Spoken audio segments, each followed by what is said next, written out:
బండి సంజయ్ కూడా నిన్న తెలంగాణ రాష్ట్ర ఆవిర్భావం సందర్భంగా బీజేపీ ఆఫీస్లో ఏర్పాటు చేసినటువంటి సభలో ఏదో మాట్లాడినట్లున్నాడు. ఏంది, నీకు చేత కాదని ఒప్పుకో, మహారాష్ట్ర సీఎంతో మేము అపాయింట్మెంట్ ఇప్పిస్తాం, సీఎం రేవంత్ రెడ్డిపై కేంద్ర మంత్రి బండి సంజయ్ ఫైర్.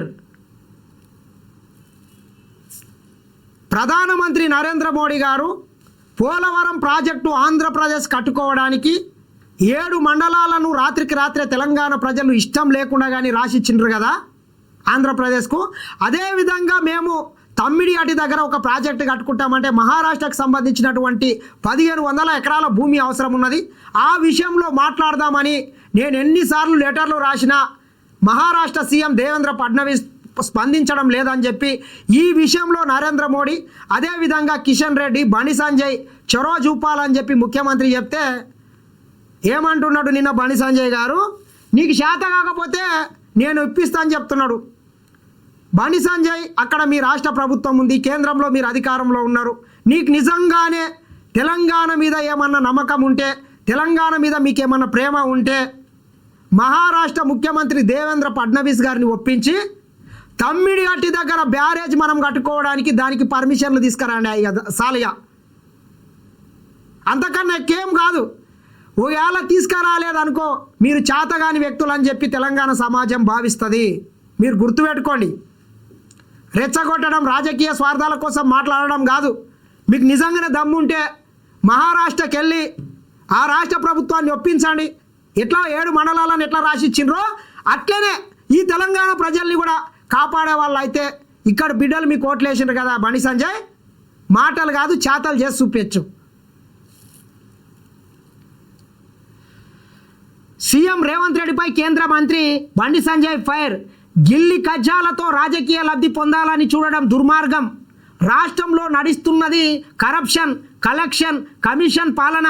అందరికీ ఛాన్స్ ఇచ్చారు, ఈసారి బీజేపీకి అవకాశం ఇవ్వాలని ప్రజలకు విజ్ఞప్తి అంట.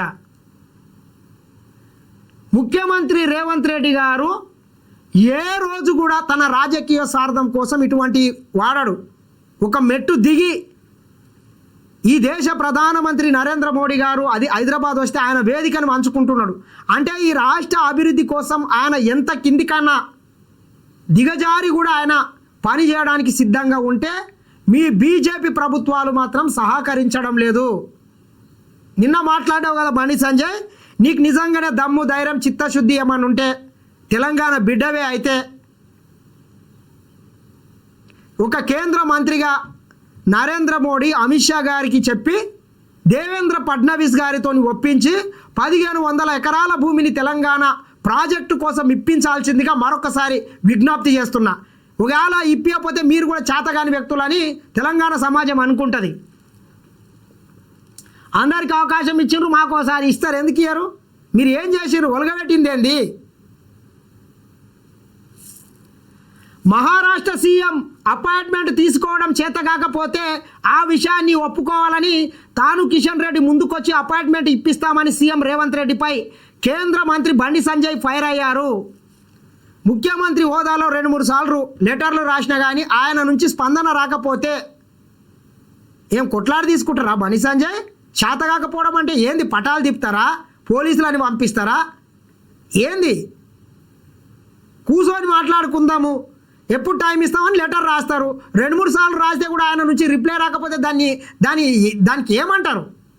చేతగాంతనం అనరు. అందుకే చదువుకో అని చెప్పేది మేము. బండి సంజయ్ గారు మీరు చదువుకోవాలని చెప్పేది అందుకే. నీకు కొంత సఖ్యత ఉండొచ్చు, మీ బీజేపీ ప్రభుత్వం ముఖ్యమంత్రి కావచ్చు, మీరు చెప్తే వింటారు. తీసుకోండి, మీరు అపాయింట్మెంట్ తీసుకోండి. అవసరమైతే ముఖ్యమంత్రి గారితో వెళ్ళి మాట్లాడి రాండి. అంతేగాని శాత కాకపోతే మేము తీసుకుంటా, దిప్పు పటాలు దిప్పు ఎవడొద్దు అన్నాడు.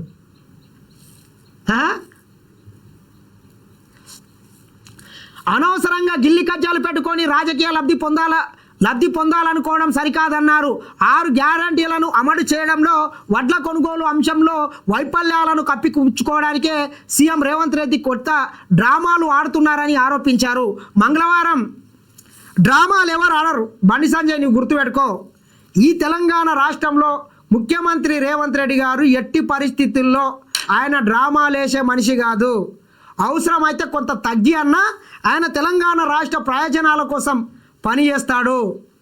కాబట్టి ఇకనైనా కొంత మీ అహంకారాన్ని ఇవన్నీ తగ్గించుకొని ఎంతసేపు రాజకీయ లబ్ధి కోసం 4 ఓట్లు 4 సీట్ల కోసం కాకుండా తెలంగాణ ప్రజల ప్రయోజనాల కోసం ఇకనైనా పనిచేస్తారని మేము ఆశిస్తున్నాం. బండి సంజయ్ గారు, తెలంగాణ బిడ్డలకు 4th సీటు కట్టుకుంటామంటున్నారు, దానికి నిధులు ఇప్పియండి.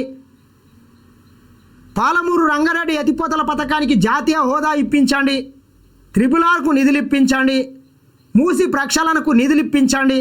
అవసరమైతే మహారాష్ట్ర ముఖ్యమంత్రిని ఒప్పించండి. అంతేగాని సెంటిమెంటు రాజకీయం చేయాల్సినటువంటి అవసరము ఈ రాష్ట్ర ప్రభుత్వానికి, ముఖ్యమంత్రి రేవంత్ రెడ్డి గారికి లేదు.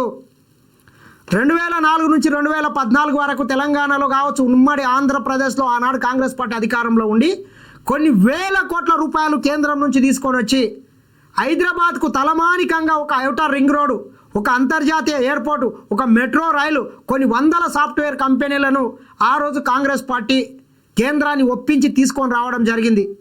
మరి గత 12 సంవత్సరాలుగా కేంద్రంలో మీరు అధికారంలో ఉన్నారు కదా బండి సంజయ్ గారు, మీరు తెలంగాణ రాష్ట్రానికి మీరు ఎంత ఒరగబెట్టిండ్రు, మీరెన్ను నిధులు ఇచ్చిండ్రు ఒక్కసారి చెప్పే దమ్ముందా మీకు?